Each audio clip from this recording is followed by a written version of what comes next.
नमस्कार दोस्तों, मैं डॉक्टर मिकी सिन्हा फिर से एक बार आपके सामने और आपका स्वागत करती हूँ मेरे एक्सरसाइज के भाग 6 में, पार्ट 6 में। अब यह है कि अब मैं लेने जा रही हूँ कि नेक्स्ट जो इमोशन है या नेक्स्ट जो प्रभाव हमारे ऊपर पड़ता है वो कौन सा है। ह्यूमिलेशन, बेइज्जती, है ना, एम्बैरस फील करना, डिमोरलाइज करना। तो अभी मैं ये लूँगी कि ये कैसे हमारे लाइफ में आता हो, हम कैसे फील करते हो और किस प्रकार ये हमारे अंदर की ही भावना है और उस पर हम एक्सरसाइज करके कैसे निकालेंगे, इससे ओवरकम कैसे करेंगे। तो सबसे पहले गौर करते हैं कि हम ह्यूमिलेट कब होते हैं, कब हमें फील होता है कि सोसाइटी हमें ह्यूमिलेट कर रही है या लोग हमें ह्यूमिलेट कर रहे हैं। कुछ कुछ टॉपिक पे ले लेती हूँ, कुछ कुछ इंपॉर्टेंट पॉइंट ले लेती हूँ जो सोसाइटी में चल रहा होता है। अब आते हैं ह्यूमिलेशन। बहुत सारी बातों पे हो सकता है। बहुत लोग आपको सोसाइटी में आप ये फील कर सकते हैं कि किसी के पास बहुत पैसे हैं, मेरे पास कम है। वो हाई पोस्ट पे, मैं निचले पोस्ट पे हूँ। वो खूबसूरत, मैं उतना सुंदर नहीं हूँ। और सबसे बड़ी बात तो ये कि आप ह्यूमिलेट होते हैं कि अगर मान लीजिए because of any reason, biological reason या साइकोलॉजिकल रीज़न या मेंटल रीज़न या हेल्थ रीज़न की वजह से आप माँ या बाप नहीं बन पाते, तो क्या होता है कि तब आप ह्यूमिलेट फील करते हैं। आपको लगता है सोसाइटी जो हो आपको ह्यूमिलेट कर रही है, आपको डिमोरलाइज कर रही है। और फिर क्या होता है, आप उदास हो जाते हैं ये बात कह के या सोच कर कि लोगों ने मुझे ह्यूमिलेट किया है या मेरी बेइज्जती की है, क्योंकि मैं कम पैसे वाला हूँ, क्योंकि मेरे पोस्ट नीचे है, क्योंकि मैं कम सुंदर हूँ, क्योंकि मैं माँ नहीं हूँ, बायोलॉजिकल मदर नहीं हूँ या बायोलॉजिकल फादर नहीं हूँ, तो इसलिए सोसाइटी मुझे ह्यूमिलेट कर रही है या मेरी बेइज्जती करी है या मुझे डिमोरलाइज कर रही है ना मेरे दोस्त। बहुत इंपॉर्टेंट, ध्यान देने वाली बात। आधी मैक्सिमम सोल की ज़िंदगी तो इसी में जा रही है, ह्यूमिलेशंस को फील करके। अब आते हैं, जरा गौर फरमाते हैं ये हमारे साथ क्यों हो रहा है, क्यों ये फीलिंग हमारे अंदर आ रही है और हमें ये फील हो रहा है कि सोसाइटी हमें रियलाइज़ करा रही है, इस प्रकार के बिहेवियर को रियलाइज़ करवा रही है। अब आते हैं मेरे दोस्तों, अगेन रूल्स ऑफ जो यूनिवर्स है उसको अच्छे से समझिए कि जो भी एनर्जी आप बनाते हैं, जो भी आपके अंदर आप सोच रहे होते हैं, उसी से आपका ऑरा क्रिएट होता है और वही ऑरा से सामने वाला रिएक्शंस करता है। आपके ऑरा जितने बड़े और सुंदर होंगे और तो सामने वाला आपके साथ बहुत पॉजिटिव और पोलाइट और आपकी इज्जत करेगा, और जितने ही आपके ऑरा संकीर्ण होंगे आपको वैसे ही बिहेवियर सामने वाला करेगा। अब जरा गौर फरमाइए कि ऑरा बनता कैसे है। ये ऑरा हमारी सोच से बनता है। आपने गौर किया है कि किसी भी संत और महात्मा के पास आप जाते हैं, उनके पास कुछ भी नहीं होता जो संसारिक भाव वाला होता, ना गाड़ी होंगे ना बंगले होंगे, कुछ नहीं होगा, पर हमारा सर उनके नतमस्तक होता है, हम उन्हें प्रणाम करते हैं, हम उनके पास अपने प्रॉब्लम्स बताते हैं और वहाँ जाकर आपको सुकून मिलता है। क्यों मिलता है?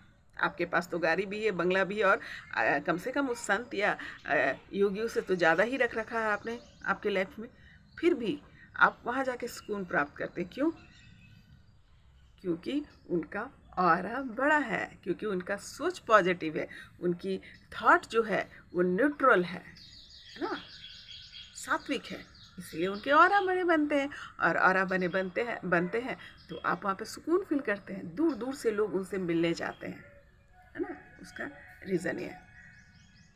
अब आती हूँ कि ये ह्यूमिलेशंस हम कैसे क्रिएट करते हैं। हम खुद क्रिएट करते हैं, हमारी बेइज्जती कोई कर रहा है ऐसा नहीं होता। हम अपनी बेइज्जती खुद कर रहे होते हैं इंटरनल, हम अपने आप को डिमोरलाइज खुद फील करवा रहे होते हैं, इसलिए सामने वाला उसका सिर्फ रिएक्शंस देता है। जो आपके चेहरे पे दिखता है, जो आपकी पर्सनालिटी पे दिखता है, वही वो शब्दों का जाल बुन करके या फेशियल एक्सप्रेशन से आपको शो कर देता है ना, यही बात है। तो अब आप, मैं सबसे बड़ा वाला पॉइंट लेती हूँ, पैसे वैसे वाली तो बहुत बात हो गई है, वो समझ में आ गई होगी। अब मैं पॉइंट्स लेती हूँ कि बायोलॉजिकल मदर या फादर नहीं बनना। अगर मान लीजिए किसी रीजन से कोई स्त्री माँ नहीं बन पाती है, ठीक है, पिछले कर्म की वजह से या फिर जो आपने सोच रखा है, कर्म मतलब जिसके कर्म कम होंगे उसी के लाइफ में नेक्स्ट सोल कम आएंगे।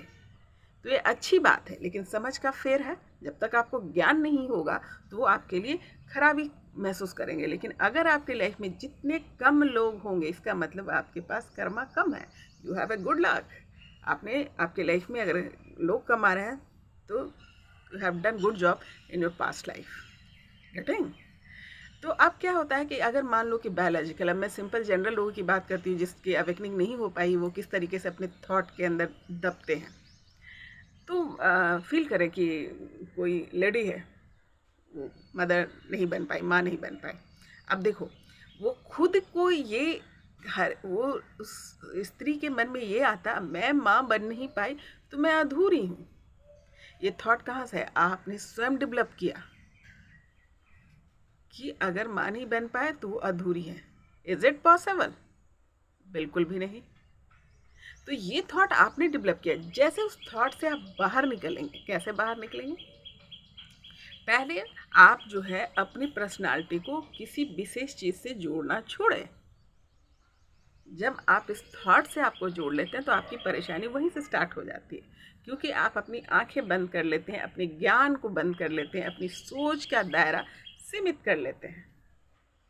जब आप ये कर लेते हैं तो आपको तो झेलना लाजमी है। आपने खुद अपने अंदर एक नेगेटिविटी क्रिएट कर ली, अपने आप को सीमित कर दिया, खेल खत्म। फिर आप इल्ज़ाम लगाते हैं कि दूसरे लोग ऐसा कर रहे हैं। वो दूसरे नहीं कर रहे, आपने ही वो सिचुएशन, वही फीलिंग्स अपने आप क्रिएट कर ली है और अपने आप को सीमित कर लिया। तो आपका और आप ही सीमित हो गया और आप अपने आप को डिप्रेशन में खुद ले जा रहे हैं। क्या मैं अधूरी हूँ, मैं बच्चा नहीं हुआ, मैं अधूरी हूँ। वो सोसाइटी नहीं दिखाता, वो स्वयं आप अंदर क्रिएट कर लिए होते हैं, या आपके जो आसपास के लोग हैं। अब जरा आते हैं इस बात पे, माँ बनना, है ना। माँ शब्द किससे जोड़ा गया? ममता से। ये बात सही है कि प्रकृति जो है इस फीमेल बॉडी को क्रिएट इसलिए की है कि उससे लाइफ चल सके, पर यही नहीं है, यही नहीं है। कुछ लेसन हम अगर लाइफ में हमारे जो नेक्स्ट आप कोई नहीं आ रहा है आपके बॉडी के जरिए, तो ये भी आपकी खुशनसीबी है। आप इसका मतलब अपने चक्र से निकल रहे हैं एक टाइम पे आकर। अगर आपको इसको सही ढंग से समझ ले तो आपकी अवेकनिंग होनी स्टार्ट हो जाएगी। यानी माया का एक स्तर आपका घट गया है, तो आप उसको ज्ञान से लीजिएगा तो आप बहुत बड़े ईश्वर तक पहुंच जाइएगा। और इसको अज्ञानता से जोड़ के रखिएगा, सीमित कीजिएगा, तो आपकी स्तर गिरेगी, फिर वही स्थिति में जाइएगा, फिर वही बच्चे, वही जनरल जो मोह माया है उसमें आप पड़ जाएंगे। अब देखिए जरा, इसको मैं जरा एग्जांपल से देती हूँ कि एक स्त्री जो है गिल्ट में मर जाती है और दूसरी स्त्री जो है जो जिसको ज्ञान से वो पकड़ती है तो मोक्ष को प्राप्त करती है। कैसे? उसको ध्यान से सुनिएगा। किसी का भी माँ बनना जो है वो एक ममता करुणा से जुड़ा हुआ होता है। अब देखिए, जब हम किसी बच्चे को जन्म देते हैं, बायोलॉजिकल जब हम मदर बनते हैं, तो हमारा सेल्फिशनेस वाला मतलब सीमित हो जाता है। तब भी हमारा दायरा सीमित हो जाता है कि मेरे बच्चे, इसे पढ़ाना, इसे लिखाना, बस वहीं अटक जाते हैं। जब अपनी ममता और करुणा का दायरा बढ़ा देते हैं, है ना, बढ़ा देते हैं कि ये किसी एक बच्चे के लिए मेरा प्रेम या प्यार नहीं है, पूरे सभी लोगों के लिए मेरा प्यार है, सभी लोगों के लिए मेरा करुणा है, तो आप देखिए कि आपका ऑरा कितना बड़ा बनता है। और जब आपका ऑरा बनता है, आप स्माइल करते हैं, आपको ये फील जो है, जब आप अपना प्यार सभी के लिए बांटते हैं, न्यूट्रल रहते हैं, तो आपका ऑरा बना होता। और बिलीव मी, तब सोसाइटी का एक आदमी भी आपको इस बात के लिए टोकने नहीं आएगा। उसका रीज़न ये होता है कि आपने अपना पर्सनालिटी निखार लिया, आप सत्य से जुड़ गए, आपका ऑरा बड़ा है। जिसका ऑरा जितना बड़ा होगा उतना ही सोसाइटी में स्टैंड करेगा, एग्जाम्पल की तरह। फिर क्या होता है कि वही लोग आपसे आकर पूछेंगे, क्या बात है, आप इतनी खुश क्यों नज़र आती हैं, या आपका बिहेवियर आपकी तरफ उसको अट्रैक्ट करेगा। ऑब्वियस है कि जब आप न्यूट्रल हैं, सबके लिए समान प्यार बांट रहे हैं, समान ममता रख रहे हैं, तो अट्रैक्शन तो बनेगा। सभी लोग चाहते हैं कि अनकंडीशनल लव को फील करें, तो आप अनकंडीशनल लव की तरफ जाएं, सबको प्यार बांटें।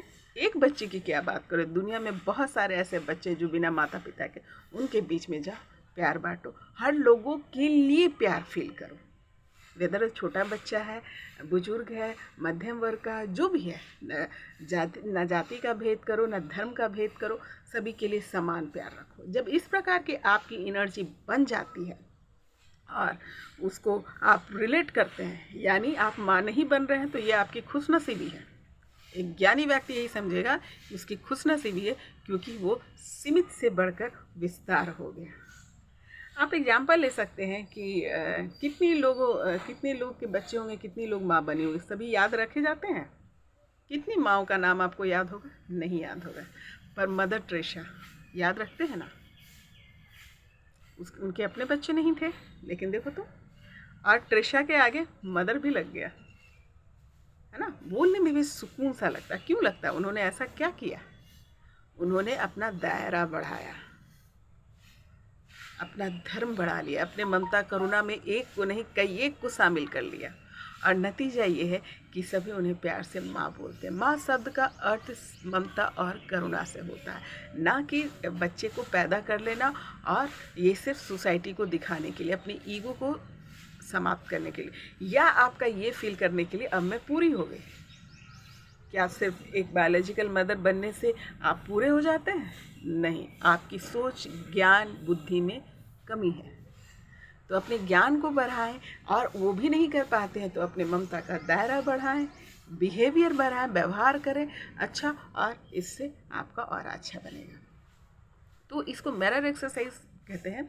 और अगर आपके ट्विन फ्लेम्स भी कभी ये बोलते हैं कि अगर क्या कहते हैं, मुझे उस तरीके से रिएक्शन देते हैं कि मुझे अफसोस है, या मेल हो, शक्ति हो या शिव हो, तो उनको ये समझाइए कि हमारी जिम्मेवारी बड़ी, हम एक दो के लिए नहीं आए हैं, पूरा दुनिया ही मेरा है, पूरी दुनिया ही मेरे बच्चे हैं, पूरी दुनिया ही मेरी रिस्पॉन्सिबिलिटी है। तो हम ऐसे सोल पर्पस के लिए आए हैं, ऐसे काम के लिए आए हैं कि जो भी हम काम करें किसी व्यक्ति विशेष के लिए नहीं हो, पूरी दुनिया के लिए हो। जब आप काम करके जाए, चाहे वो थॉट्स है, चाहे वो आपके एक्सपेरिमेंट है, चाहे आपके ज्ञान है, वो सबके लिए काम आए। तो रियल मदर, माँ का शब्द, रियल फादर शब्द यही है ना। तभी तो परमेश्वर किसी एक बच्चे के तो माता पिता नहीं है, सभी के है ना। तो हम परमेश्वर के अंश हैं, तो हमारी फीलिंग्स भी, देखिए, मोक्ष की तरफ भी आप तभी बढ़ेंगे जब आपकी सोच समझ भी परमेश्वर की तरह हो जाए। परमेश्वर के लिए क्या कोई एक केवल मिक्की है, या सिर्फ कान्हा है, या सिर्फ अन्य कोई है? ना, उनके लिए सभी है। उसी प्रकार की सोच जब आप अपने अंदर ले आते हैं तो मोक्ष को भी प्राप्त करते हैं, और आपके ऑरा बनता है बड़ा सा, और लोग आपको ह्यूमिलेट नहीं करेंगे, बल्कि आपको एज एन एग्जाम्पल लेकर आपसे सलाह लेने आएंगे, आपकी इज्जत करेंगे। यानी सारी कमियां हमारे अंदर है, तो सबसे पहले जो है हम अपने आप बैठेंगे, अपने आप को बोलेंगे कि मैं तो ऑलरेडी माँ हूँ, ऑलरेडी मेरे पास बहुत सारी ममता है, और सारी दुनिया मेरे बच्चे हैं, सबके लिए मेरा प्यार बराबर है। मैं किसी एक बच्चे के लिए नहीं, सभी बच्चे के लिए मैं समान भाव से काम करूँगी। आपका ये वर्क जब होगा अपने ऊपर, तो अपने आप जो है आप के ऑरा बने होंगे, और सब ठीक हो जाएगा। आप ठीक हो जाएंगे, सब ठीक हो जाएगा, क्योंकि यूनिवर्स यही रूल्स बनाया है कि जैसे आप अंदर से वैसे ही रिएक्शंस आपको मिलेंगे। यही चीज़ अन्य छोटे मोटे जैसे पैसे के मामले में भी है, तो उसमें भी आपको सेटिस्फैक्शन की तरफ जाना है कि जितना मुझे दिया उतना मेरे लिए काफ़ी है, मैं सुंदर हूँ, मैं संतुष्ट हूँ। जब आप अपने, देखिए, कब कोई आपको टोकता है? जब आप संतुष्ट नहीं होते। अगर आप मान लो कि मैं बोलती हूँ कम दाम के कपड़े हो, ज़्यादा दाम के कपड़े हो, अगर कपड़े में कुछ नहीं रखा होता या मेकअप में भी कुछ नहीं रखा होता, आपके कॉन्फिडेंस में होता है कि जब आप संतुष्ट होते हैं तो आप खूबसूरत दिखते हैं। आपके कपड़े के महंगे या सस्ते होने से नहीं होता, आप अंदर से सेटिस्फाइड होते हैं तो आपके सस्ते कपड़े भी आपको खूबसूरत दिखाएंगे, आपके साधारण मेकअप भी आपको अच्छा दिखा देगा। और आप अंदर से कॉन्फिडेंट नहीं है, संतुष्ट नहीं है, तो आप कितना भी मेकअप कर ले, कितनी भी महंगे कपड़े पहन ले, वो चीज़ नज़र नहीं आएगा। तो वो दूसरे नहीं बोलते, वो हमारे अंदर का है कि अगर आप कॉन्फिडेंट है, देखिए, भले वो कितनी भी बुराई कर, पर उनकी नज़र आप पर ही टिकेगी, क्योंकि कॉन्फिडेंस का ऑरा बहुत अच्छा बनता जो मेकअप से या कपड़ों से नहीं बनता। वो कॉन्फिडेंस ही होता है, चाहे वो कोई भी व्यक्ति हो जो आपको बहुत खूबसूरत दिख रहा है, उसका रीज़न ये है कि वो सिर्फ खूबसूरत नहीं है, उसका कॉन्फिडेंस हाई है। वो जो भी वेयर कर रहा है, जो भी अपने आप को रख रहा है सबके सामने, उसमें कॉन्फिडेंस है उसका, है ना। तो उम्मीद करती हूँ कि मेरी बात आपको समझ में आई होगी। इसी प्रकार अन्य जो भी है भावनाएं जिसकी वजह से आपको लगता है आप ह्यूमिलेट हो रहे हैं, तो उस पर काम करेंगे। तो फिर मिलती हूँ नए सवाल, नए जवाब, नए विषय के साथ। नमस्कार।